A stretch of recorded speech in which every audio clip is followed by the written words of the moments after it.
Vamos a hablar de la planificación del Señor, porque Dios es el primer planificador de la historia. Él ha planificado todo, absolutamente todo, y hoy vamos a avanzar en algunos pasos. Planificar básicamente es, número uno, y esto es muy importante que lo recordemos, es reconocer el lugar en donde estoy. Un punto de partida, un punto de comienzo. No puede haber un plan a seguir si no hay un punto de comienzo, si no hay un arranque, si no hay un hoy estoy aquí y esta es mi situación. Eso es importante, ya vamos a volver sobre ese tema, pero luego en una planificación, en cualquier planificación que nosotros hagamos en la vida, cualquier tipo de planificación, administrativa, en los negocios, en el matrimonio, en la salud, tiene que haber un punto de comienzo y tiene que haber un objetivo. Quiero llegar a un destino. Entonces tiene que haber un punto de comienzo y un punto de final. Y en el medio hay un camino. ¿Vieron cuando uno anda con el carro, con el GPS? Uno le pone el lugar donde está, el lugar de donde arranca y el lugar de destino. Y entonces a veces el GPS le da varias opciones. Le dice, ¿usted quiere ir por una autopista o quiere ir sin subir a las autopistas? ¿Usted quiere que esquivemos los peajes y no pagar o quiere que vayamos por el camino más rápido aunque haya que pagar? ¿Usted quiere que usemos el camino más corto o usemos el camino más rápido? Son todas opciones que tiene el GPS. Incluso una vez que uno elige el camino, a veces les dan 2 o 3 rutas y uno tiene que elegir, prefiero ir por la ruta número 1 o por la ruta número 2 o por la ruta número 3. ¿Por qué? Porque hay distintos caminos para llegar al mismo lugar. A veces hay uno solo, pero por lo general hay distintos caminos para llegar a ese destino. Elegir el punto de comienzo, elegir el punto de destino y elegir el camino es planificar. Eso es planificar. Jesús, cuando llegó a esta tierra, eligió un punto de comienzo para su plan. Y por esas cosas de la vida, los fariseos y los religiosos, no solo los fariseos, que eran un segmento de los religiosos, sino todos los religiosos de esa época, allí en el pueblo de Israel, altamente religioso, no entendieron el plan de Dios. Y no había forma de entenderlo. ¿Por qué? Porque Jesús había elegido un punto de comienzo que ellos no entendían. Fíjense, el Evangelio de Marcos dice algo, no lo tenemos en la pantalla, es rapidito para que nos ubiquemos. Dice, cuando los maestros de la ley religiosa, que en este caso eran fariseos, dice Marcos, lo vieron comer con los cobradores de impuestos y otros pecadores, preguntaron a los discípulos, ¿por qué come con semejante escoria? Me gusta la palabra escoria. Esta versión de la Biblia usa semejante escoria. Escoria es esos bordes que tienen los metales, que son filosos y que entonces hay que lijarlos para que uno no se corte cuando toma un metal. Y eso es un desperdicio, es una parte del metal que debe ser lijado para que el metal no lastime a la mano. Esa es la escoria, es el resto del metal que se desperdicia. Y fíjese, decían, ¿por qué come con esa gente que es lo que no sirve? Le decían los religiosos a Jesús.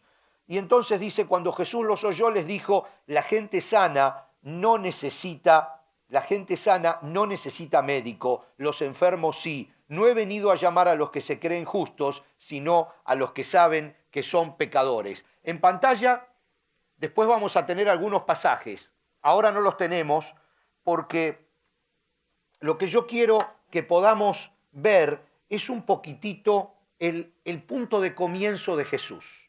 El punto de comienzo de Jesús que no lo entendían los fariseos, no lo entendían los religiosos de la época. Jesús había decidido empezar por un lugar donde ellos jamás hubieran empezado. Y en toda planificación, como les dije, el punto de comienzo es fundamental. Fundamental. Jesús había decidido empezar por los enfermos. empezar por los débiles, empezar por los apartados, empezar por los despreciados. Y ellos decían, no, eso es muy difícil. Dice, ¿por qué no vienes a predicar adentro de la sinagoga, donde estamos todos los que somos salvos? Es fácil predicar en la iglesia. Este fin de semana aquí en la ciudad de Miami hay un congreso de pastores y líderes de Latinoamérica y han venido muchos pastores y líderes y el orador de cierre, el orador principal fue el doctor Luis Palau. Anoche él predicaba aquí en un salón de conferencias en Miami y él hablaba acerca del Evangelio hace 60 o 70 años atrás. Y él contaba lo difícil que era predicar el Evangelio porque no había la libertad que ahora tenemos. Y entonces él explicaba de que hay que aprovechar la libertad que tenemos de predicar el Evangelio. Y contaba que hace 60 años él iba a la iglesia con su Biblia y lo burlaban los jóvenes en la calle. Cuando él tenía 15, 16, 18 años, hace 60 años atrás, así que más o menos vean la edad que tiene, y dice que iba a un templo, a una pequeña iglesia en un pueblo donde él nació en Argentina, que tenía el techo con chapa. No sé si le dicen así en su país, pero son esos techos que son como de hojalata, ¿no? Y generalmente acanalada para que el agua resbale. Y de abajo y de arriba se ven las chapas, nada más. No hay un techo, un cielo raso o algo que separa. Y dice que los vecinos tiraban piedras sobre el techo para que haga ruido y no los dejaban tener el servicio. Imagínense que ahora haya algún vecino que nos tire una piedra y haga ruido en el techo para no dejarnos tener el servicio. Allí lo sugiere, llaman a la policía, viene la policía y se lo lleva. En aquel entonces era muy difícil y quizás ahora nosotros nos hemos acostumbrado a pescar en la pecera y nos hablamos entre nosotros mismos porque para una persona que está al frente y dice un versículo y todos aplauden y dicen amén y conocen el versículo, es muy lindo y muy alentador. Entonces medio como que nos hemos acostumbrado a predicarnos entre nosotros mismos porque no tenemos conflicto, porque no tenemos problema y porque nos sentimos cómodos. Pero Jesús no había elegido ese punto de comienzo. Jesús había elegido salir a la calle. Jesús había elegido ir a predicar donde le tiraban piedras. Y entonces los fariseos no entendían eso. Y Jesús les dice, señores, el Padre se alegra por un pecador arrepentido que vuelve a casa. Y no había caso, no entendían. Wow, cómo se me está yendo el tiempo, no saben, tengo tanto para contarles. Y yo miro el reloj y digo, oh. Y no entendían lo que sucedía. Entonces Jesús agarra y le cuenta una parábola, la parábola de la oveja perdida. Y le dice, había un pastor que tenía 99 ovejas y tenía 100 ovejas y se le pierde una, quedan 99. Entonces se amarga el pastor porque se le había perdido una, guarda a las 99 en un corral y se va a buscar la oveja perdida. Y entonces los fariseos lo escuchaban y Jesús contaba, y el hombre cuando la encuentra vuelve con la oveja en sus hombros, alegre porque la había encontrado. Y estaba más alegre por esa oveja perdida que volvía que por las 99 que estaban allí.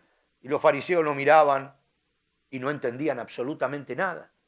Entonces Jesús le dice, pero no entienden que la alegría del Padre es por ese perdido que regresa. Por eso empiezo hablándole a los perdidos.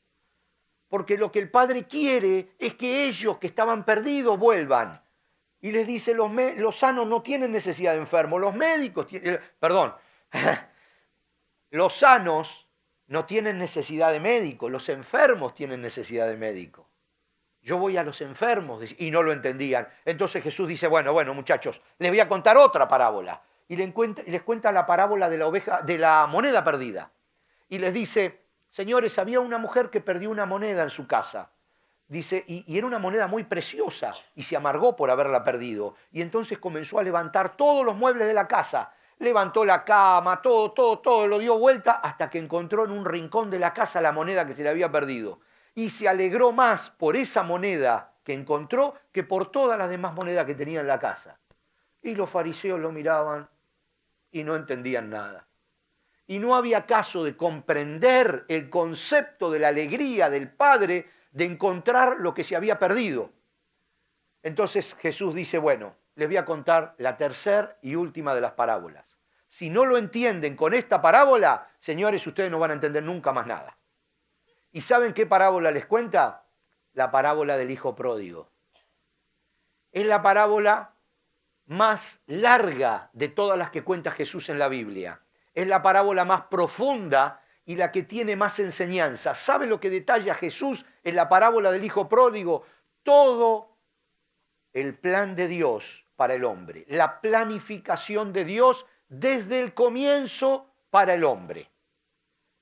Y yo quiero que lo veamos. Y tenía en mi mente el poder leerles primero toda la parábola, pero se me ha ido el tiempo. Entonces vamos a ir, sin leerla toda completa, vamos a ir viéndola versículo por versículo, porque mi idea era leerla completa y después ir versículo por versículo. Pero como se ha ido el tiempo, vamos a ir directamente versículo por versículo. Así que las personas que nos ayudan poniendo los primeros versículos en la pantalla, vamos a hacerlo desde ahora y vamos a leer la parábola del hijo pródigo. Dice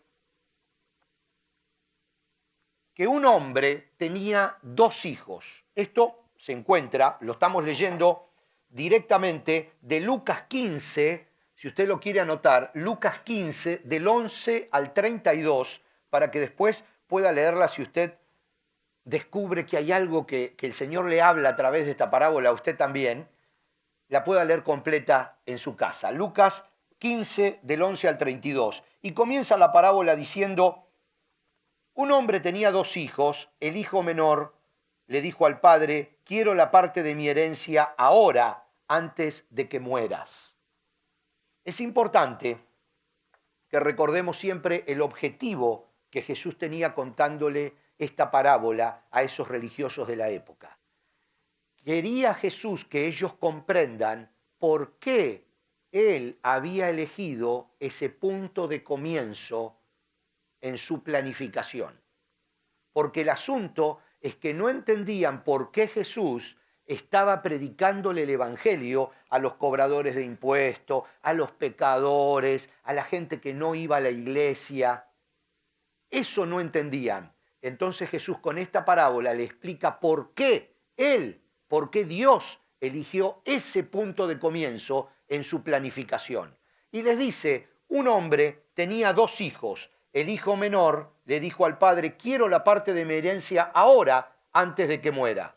Eso es algo muy terrible. En esta época es terrible. En esa época era dramático. Es como decirle al padre, morite, muérete. Lo único que quiero de ti es tu dinero. No podía ser. No había posibilidades de que un hijo reciba la herencia antes de que el padre muera. Pidiéndole la herencia, prácticamente le estaba pidiendo que se muera, directamente. El hijo menor tenía derecho a 1/3 de la herencia, porque 2/3 eran del hijo mayor. Este hijo lo hiere profundamente al padre, profundamente. Es algo muy serio. Él no tenía derecho a un solo peso. Sin embargo, lo golpea y lo hiere. Muchas veces se hiere muy fuerte a las personas que queremos. Este hijo creo que no estaba consciente de cuál era la profundidad de su herida hacia el padre. Sin embargo, nos sigue contando el Evangelio que entonces el padre accedió a dividir sus bienes entre sus 2 hijos. O sea, los separó en 3/3 y le dejó, no es mi teléfono, el ruidito ese no es mío, y le dejó 2/3 al hijo mayor y le dio 1/3 de su herencia al hijo menor. Dice entonces, el padre accedió a dividir sus bienes entre sus hijos. Pocos días después, el hijo menor empacó sus pertenencias y se mudó a una tierra distante. Por supuesto, lo que le dio eran parte de las tierras, parte de las ovejas, parte de las vacas, quizás alguna propiedad. El hijo menor tuvo que vender todos esos bienes, convertirlos en moneda de oro para llevárselos en una bolsa. No se podía llevar las ovejas y las vacas, él lo que quería era el efectivo, el cash. y lo hizo efectivo, lo vendió y se lo llevó. Esto es lo que Jesús está relatando. Y le dice, pocos días después el hijo menor empacó sus pertenencias y se mudó a una tierra distante donde derrochó todo su dinero en una vida desenfrenada. Al mismo tiempo que se le acabó el dinero, hubo una gran hambruna en todo el país y él comenzó a morirse de hambre. La historia que Jesús quería decirles es que ese hijo que se había apartado derrochó todo su dinero, absolutamente todo, y coincidió que cuando se acabó su dinero, hubo una gran hambre en todo el país. Las hambrunas eran muy famosas en esa época y muy temidas en esa época. El pueblo de Israel debió moverse muchas veces por el hambre, muchas veces por la sequía, muchas veces porque se acababa la comida, se acababan los cultivos. El hambre era algo que hacía mover la gente de un lado a otro y se morían miles de personas de hambre. Cuando Jesús menciona esto, los religiosos saben a lo que se está refiriendo. Hubo una gran hambruna, una crisis profundísima, una crisis muy profunda. Y dice que en medio de esa crisis, este hombre, sigue contando, convenció, ya sin dinero, dice la Biblia, convenció a un agricultor local que lo contratara, y el hombre el agricultor local, en esa tierra distante que cuenta Jesús, lo envió al campo para que diera de comer a sus cerdos.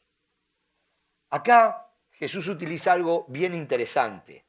Le está hablando a religiosos judíos, a israelitas. El cerdo era un animal despreciable. Era lo peor que le podía suceder a una persona. Lo más bajo de lo más bajo era cuidar un cerdo, porque el cerdo era un animal, desde la ley de Moisés, totalmente inmundo. Entonces imagínense que cuando Jesús le dijo esto, que un hijo de Abraham tuvo que ir a cuidar cerdos, a los religiosos les pasó un escalofrío por la espalda y dijeron, pero eso es, no lo podían entender. Jesús estaba mostrándoles la profundidad de la caída de ese muchacho. No era que simplemente se había ido, la profundidad de donde había ido a parar. Entonces dice que, sigue contando Lucas, que el joven llegó a tener tanta hambre que hasta las algarrobas con las que alimentaba a los cerdos le parecían buenas para comer, pero nadie le dio nada. Jesús es como que descubrió la llaga y mete el dedo profundo en la llaga y le dice a los religiosos, ese joven no solo que cayó de la gracia, que prácticamente le robó al Padre, lo humilló y el Padre accedió de cualquier manera a darlo, sino que lo desaprovechó y lo gastó y lo tiró, y ya eso era odioso para los israelitas. Odioso porque el hijo nunca podía hacerle eso al Padre. Entonces ya los religiosos estaban mal predispuestos con ese hijo que había cometido semejante afrenta a su pobre padre y se había ido y derrochado el dinero. Peor, para un israelita derrochar el dinero, ustedes saben la historia, ¿no? O sea, derrochar el dinero para un israelita es el suicidio. Pero no solo eso, había terminado cuidando cerdos, que es un animal despreciable. Y ahora Jesús le decía que se había querido alimentar con la comida de los cerdos y ni siquiera eso le daban. Esto para que entendamos como algunos escalones donde Jesús estaba bajando a esa persona, bajándola, y ya se habían terminado la escalera y Jesús seguía bajando y seguía bajando. Estaba tan profundo, tan hundido en el lodo, que los religiosos no podían entender que un hijo de Abraham pudiera haber caído tan bajo. Estamos hablando de lo que ellos mencionaron, escoria. Entonces Jesús los lleva a la misma palabra que ellos habían usado. ¿Cómo le puede estar predicando a esa escoria, a esa gente que está descartada? Entonces Jesús los lleva a eso. Y luego Lucas dice que Jesús terminó y dice, cuando finalmente entró en razón ese joven, se dijo a sí mismo, en la casa de mi padre hasta los jornaleros tienen comida de sobra. Y aquí estoy yo muriéndome de hambre. Allí es cuando este joven encuentra su punto de comienzo. Allí es cuando este joven, ahora estamos pensando en el joven, llega y toca fondo, pero tan bajo y tan dolorido está, que entonces en un momento, dice la Biblia, entra en razón, levanta sus ojos y dice, pero ¿dónde estoy? Estoy rodeado de cerdos, no tengo comida, estoy sucio, hambriento, y en la casa de mi padre, hasta los que trabajan, los más bajos en la casa de mi padre, están muchísimo mejor que yo. ¿Qué hago aquí? Y es ahí cuando este joven empieza a planificar su vuelta a casa, cuando descubre su punto de comienzo, descubre dónde está y encuentra un punto de destino. Dice, quiero volver a la casa de mi padre. Y entonces nos dice la Biblia que entró en razón, se vio perdido y dice, volveré a la casa de mi padre. Tomó la decisión. Tomó la decisión luego que descubrió su punto de comienzo, en dónde estaba, de comenzar a caminar un camino que lo lleve a su punto de destino. Dice, volveré a la casa de mi padre y le diré, Padre, he pecado contra el cielo y contra ti, ya no soy digno de que me llamen tu hijo. Te ruego que me contrates como jornalero. Tiene una estrategia, tiene un plan a seguir. El GPS le debe haber dado varias opciones, ¿verdad? Pero él eligió una. Dijo, voy a volver, le voy a decir a mi padre que no soy digno de volver a ser llamado su hijo. Pero aunque sea, quiero que me contrate como uno de los empleados, como uno de los jornaleros, para poder estar mejor que lo que estoy ahora. Sabe dónde está, sabe a dónde quiere ir y marca su camino. Y entonces luego siguen contando la Biblia que entonces, dice, regresó a la casa de su padre. Se levantó y empezó a caminar. Comenzó. Y cuando todavía estaba lejos, cuenta Lucas, su padre lo vio llegar. Lleno de amor y de compasión, corrió hacia su hijo, lo abrazó, lo besó. Y su hijo le dijo, lo que había planificado, le dijo, Padre, he pecado contra el cielo y contra ti, ya no soy digno de que me llames tu hijo. Y pensaba decirle todo lo demás. Pensaba decirle, quiero que me contrates como un jornalero, pero el padre lo interrumpe y le dice, sin embargo, su padre dijo a los sirvientes, casi sin escuchar lo que el hijo le decía, rápido, dice, traigan la mejor túnica que haya en la casa y vístanlo. Consigan un anillo para su dedo y sandalia para sus pies. Maten el ternero que hemos engordado, dice, es el mejor que tenemos. Mátenlo, tenemos que celebrar con un banquete, porque este hijo mío estaba muerto y ahora ha vuelto a la vida, estaba perdido y ahora ha sido encontrado, y entonces comenzó la fiesta. El fabuloso plan de la redención del Padre es que el hijo perdido pueda volver a su casa. Hace muy poquitos días atrás estaba hablando con un amigo que tiene problemas con un hijo y que el hijo ha decidido irse de la casa. Y él está muy triste y hay muchas peleas, y entonces estábamos hablando y tratando de quizás encontrarle alguna solución, pero ya cuando vimos que no había una solución aparente y que el hijo se estaba yendo, yo le dije, deja abierta la puerta. Que él sepa que siempre puede volver a casa. Esto es lo que hizo ese padre, dejó abierta la puerta siempre para que el hijo pudiera volver a su casa. Parece que tenemos problema con el micrófono. ¿Ahí estamos mejor? ¿Ahí estamos mejor? Se separa un poquito y ya tenemos problema con el micrófono. A ese padre no le importó lo que el hijo había hecho. No le importó que el hijo había desperdiciado su fortuna. No le importó a ese padre que lo había herido pidiéndole la herencia y diciendo, prefiero que estés muerto, dame el dinero que me quiero ir. No le importó que ese dinero se lo había gastado. No le importó todo lo que había hecho mientras que estaba afuera. Lo único que a ese padre le importaba era que había vuelto a casa. Y Jesús estaba tratando de explicarle a esos religiosos la verdadera alegría del Padre es que el hijo que estaba perdido vuelva a su casa. Y le estaba explicando que el verdadero plan de Dios era que nosotros descubramos en dónde estamos cuando estamos alejados de Dios, planifiquemos un regreso y regresemos a casa.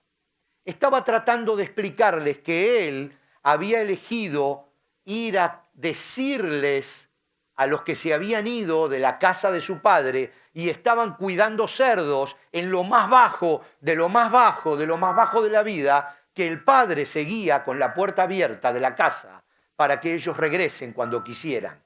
Eso es lo que Jesús había decidido hacer. Ese era el plan de Dios. Ese era el plan de Dios. Pero hay una segunda parte todavía del plan de Dios. Porque muchas veces nosotros, cuando leemos esta parábola, decimos, bueno, nosotros no nos hemos apartado de la casa del Padre, no nos hemos ido demasiado lejos. Nosotros no estamos en este momento apacentando cerdos, ni queriendo alimentarnos con las algarrobas que comen los cerdos. Nosotros estamos en la casa del Señor. ¿Quieren que cambiemos?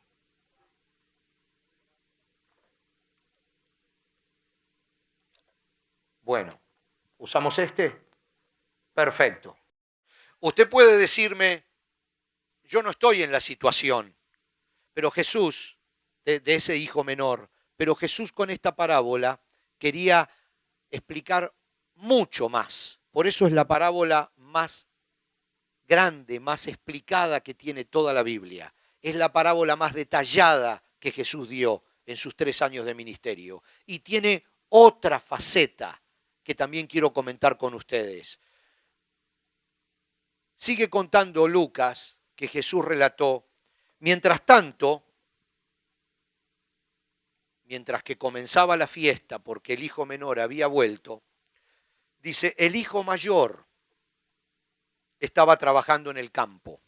Cuando regresó, oyó el sonido de música y baile en la casa y preguntó a uno de los sirvientes qué pasaba. ¿Qué pasaba?, le preguntó. Y el sirviente le dice, tu hermano ha vuelto. Entonces el hermano mayor le dijo, el sirviente le dice, y tu padre mató al ternero engordado. Celebramos porque llegó a salvo. El hermano mayor se enojó y no quiso entrar. Miren la situación que relata Jesús. El hermano mayor se enojó y no quiso entrar. Su padre salió y le suplicó que entrara, pero él respondió, todos estos años he trabajado para ti como un burro y nunca me negué a hacer nada de lo que me pediste. Y en todo ese tiempo no me diste ni un cabrito para festejar con mis amigos. Sin embargo, cuando este hijo tuyo regresa después de haber derrochado tu dinero en prostitutas, matas al ternero engordado para celebrar. Su padre le dijo, mira, querido hijo, tú siempre has estado a mi lado y todo lo que tengo es tuyo. Teníamos que celebrar este día feliz, pues tu hermano estaba muerto y ha vuelto a la vida, estaba perdido y ahora ha sido encontrado. El padre le dice a ese hermano mayor que nunca se había ido de la casa, que nunca había derrochado ninguna fortuna, que nunca había ofendido, le dice, tú siempre has estado a mi lado y todo lo que tengo es tuyo. Ese hermano mayor tenía una raíz de amargura y se había quedado en la casa, pero no disfrutaba de los beneficios de estar en la casa. No tenía el gozo de ser hijo y se ofendió cuando todos celebraban que el otro que se había ido regresaba. Quizás nosotros podemos identificarnos más muchas veces con ese hijo que se quedó, con ese hermano mayor que no se fue, pero que no disfruta de estar en la casa del Señor. Y ahora uno dice, pero ¿cómo puedo yo gozarme en medio del dolor? ¿Cómo puedo yo gozarme en medio del trabajo? Hay un montón de cosas que a veces decimos y quizás no las entendemos bien nosotros mismos cuando decimos estamos pasando por una prueba, pero tenés que gozarte en la prueba. Estamos pasando por una enfermedad, pero tienes que gozarte en la enfermedad. estamos pasando por una pérdida de trabajo, por una muerte de un ser querido, pero tenemos que gozarnos en eso. No, hermanos, no es esa la realidad de la vida cristiana. Nosotros tenemos que gozarnos en el gozo del Señor, que es un gozo que no depende de las circunstancias. Entonces es totalmente distinto. Nehemías lo aclara muy bien en el capítulo 8 y versículos 10 cuando dice: no estén tristes, pues el gozo del Señor es nuestra fortaleza. El gozo del Señor es nuestra fortaleza. Eso es lo que no le pasaba a ese hijo mayor. No se había dado cuenta que el gozo de estar en la casa no dependía de matar el ternero gordo, no dependía de sacrificar un corderito y disfrutar con sus amigos, dependía de estar en la casa del Padre. Iba mucho más allá de las circunstancias. Juan dice en el capítulo 15, 10 y 11, cuando obedecen mis mandamientos, habla Jesús, permanecen en mi amor, y así como yo obedezco los mandamientos de mi Padre y permanezco en su amor. Les he dicho estas cosas para que se llenen de gozo. Así es, desbordarán de gozo. El secreto de la vida cristiana, el secreto de ese que no encontró ese hijo mayor, es que el gozo no es gozarse en una circunstancia adversa. El gozo del Señor es algo que está dentro de uno. Como dice Gálatas, ya no vivo yo, Cristo vive en mí. Es Cristo que está en mí y es el gozo del Señor el que está en mí. No es que yo haga un esfuerzo por gozarme en medio de una enfermedad. Yo me entristezco en medio de una enfermedad y lloro en medio de una enfermedad. Jesús lloró y Jesús se entristeció cuando su amigo se había muerto. Pero el gozo que está dentro no depende de las circunstancias externas. Esa es la vida cristiana, porque no soy yo el que está viviendo, es Cristo que está viviendo en mí. En la carne me entristezco, pero en el espíritu hay un gozo que no me lo va a modificar las circunstancias. Aunque me estén comiendo los leones, el gozo interno no me lo van a poder quitar con el sufrimiento, porque no es mi gozo, no es gozándome en el esfuerzo, no es en la circunstancia mala o buena, sino es en la vida de Cristo dentro de mí. Eso el hermano mayor no lo había descubierto. El plan de Dios es que el que se fue regrese a casa. El plan de Dios es que el que vive en la casa viva en la vida del Hijo. Esa es la planificación que Dios ha dejado para nosotros. Esa es la estrategia que Dios ha presentado. Por eso Jesús vino a buscar lo que se había perdido, pero no quiso nunca descuidar los que no estaban perdidos, los que estaban en la casa. Nosotros que hoy estamos en la casa y que quizás no estamos disfrutando de todo el gozo de estar en la casa del Señor. Quizás alguno de nosotros se puede identificar con ese hijo que se apartó, porque a veces uno puede apartarse y seguir aquí, y uno puede estar lejos y estar un domingo en la iglesia y sin embargo estar lejos de los caminos del Señor. Entonces, a esa persona el Señor le dice: la casa del Padre sigue con la puerta abierta y yo vine a buscar para volver a casa a ese hijo que se apartó. Pero si alguno de nosotros hoy está pensando que está en la casa, pero que no tiene todo el gozo, el Padre le dice: siempre tú has estado a mi lado y todo lo que tengo es tuyo. Solo disfrútalo. Ese es el plan que el Señor tiene hoy para nosotros. Nos identifiquemos con el hijo que está lejos, nos identifiquemos con el hijo que está cerca. El objetivo del Señor es que disfrutemos de la vida que Él nos quiere dar. El objetivo del Señor es que estemos en la casa del Padre, pero disfrutando de la compañía del Padre. No vamos a dejar pasar esta oportunidad. Yo creo que cada vez, como también les digo siempre, cuando abrimos la Biblia hay que tomar una decisión. Abrimos la Biblia, hay que tomar una decisión. Vamos a pedirle a los hermanos que nos acompañen con la música que vayan pasando porque tampoco quiero que la hora se nos vaya. Y vamos a ponernos de pie porque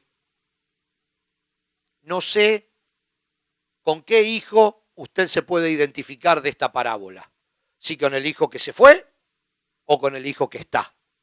Tal vez muchos de nosotros nos identificamos con el hijo que está. Todo es tuyo, dice el Señor, todo es tuyo. ¿Cómo puede ser que no lo disfrutes? No tengo, le dice el padre, que ir a buscar el ternero engordado para festejar que regresaste porque nunca te fuiste. Estás aquí.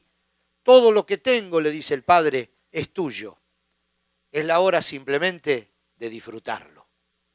El gozo del Señor, dice Nehemías, nuestra fortaleza es. El gozo del Señor, no nuestro gozo, esforzándonos por ser feliz. No es nuestro esfuerzo por sonreír en el momento del dolor. Es el gozo del Señor que está dentro y que estoy con gozo, aunque por fuera esté llorando. Ese es el gozo del Señor. Es la vida de Cristo dentro de mi vida. Por eso no hace falta que nos esforcemos por sentir gozo cuando estamos pasando por un problema. No es necesario que nos esforcemos. Si nos esforzamos, no es la verdad de la vida cristiana. No hace falta que nos riamos cuando perdemos un trabajo. El Señor no se fija en esos detalles. Cuando hay que llorar, podemos llorar. Cuando hay que entristecernos, podemos entristecernos. Pero las circunstancias nunca van a modificar. Si el gozo del Señor está dentro nuestro, nunca las circunstancias van a poder modificar ese gozo, que va a superar absolutamente cualquier circunstancia. Ese es el plan de Dios para nuestra vida. Simplemente tenemos que aceptarlo. Vamos a orar. Padre nuestro que estás en el cielo, gracias porque viniste a recuperar lo que estaba perdido y nosotros estábamos perdidos. Gracias por haber mandado a Jesucristo para guiarnos en este regresar a tu gozo. Padre, en esta mañana queremos pedirte que sea tu gozo el que salga desde dentro nuestro y que se exprese en un buen ánimo, en una sonrisa, en una palabra agradable, en una bendición, en el amor hacia nuestros semejantes. Que sea tu gozo el que cubra cualquier problema que podemos tener en esta vida que tenemos sobre la tierra. Que sea tu gozo el que nos permita disfrutar estar en la casa del Padre. Quedamos en tus manos para que en esta semana tu gozo desborde por todos nuestros poros. En el nombre de Jesús oramos. Amén y amén, Señor.